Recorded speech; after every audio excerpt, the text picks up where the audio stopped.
لبيك اللهم لبيك لبيك لا شريك لك لبيك إن الحمد والنعمة لك والملك لا شريك لك। পৃথিবীতে সবচাইতে 365 দিনের মধ্যে শ্রেষ্ঠ দিন কোনটা?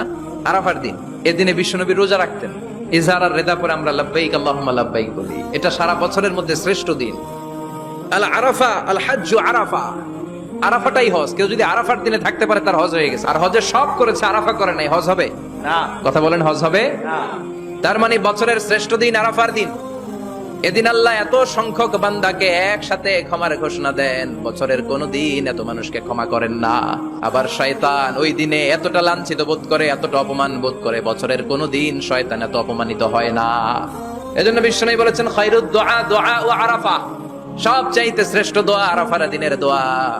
বিশ্বনবী বলেন আরাফার দিনে একটা দোয়া আমি করি, আমার আগে সব নবীরা এই দোয়াটা করে দেন। দোয়াটা হলো লা ইলাহা ইল্লাল্লাহ ওয়াহদাহু লা শারীকা লাহ লাহুল মুলকু ওয়া লাহুল হামদু ওয়া হুয়া আলা কুল্লি শাইইন কাদির। এটা পড়বেন। বিশ্বনবী আরাফার ময়দানে এই দোয়াটা পড়তেন। মানে বছরের শ্রেষ্ঠ দিন আরাফার দিন, বছরের শ্রেষ্ঠ রাত কদরের রাত, শ্রেষ্ঠ মাস রমজান মাস, আর 7 দিনের মধ্যে শ্রেষ্ঠতম দিন হচ্ছে জুমার দিন। আরাফাতের ময়দানে দোয়া কবুল হয়। কাবা ঘরের হাজরে আসওয়াদের কর্নার, কাবা ঘরের দরজা, দুই জায়গার মাঝখানে একটা জায়গা আছে, এটার নাম মুলতাজাম। সুযোগ হলে ওইখানে দাঁড়িয়ে ওইখানে টাচ করে শরীর লাগিয়ে দোয়া করবেন, কবুল করবে কে? কিন্তু সুযোগ পাওয়া যায় না।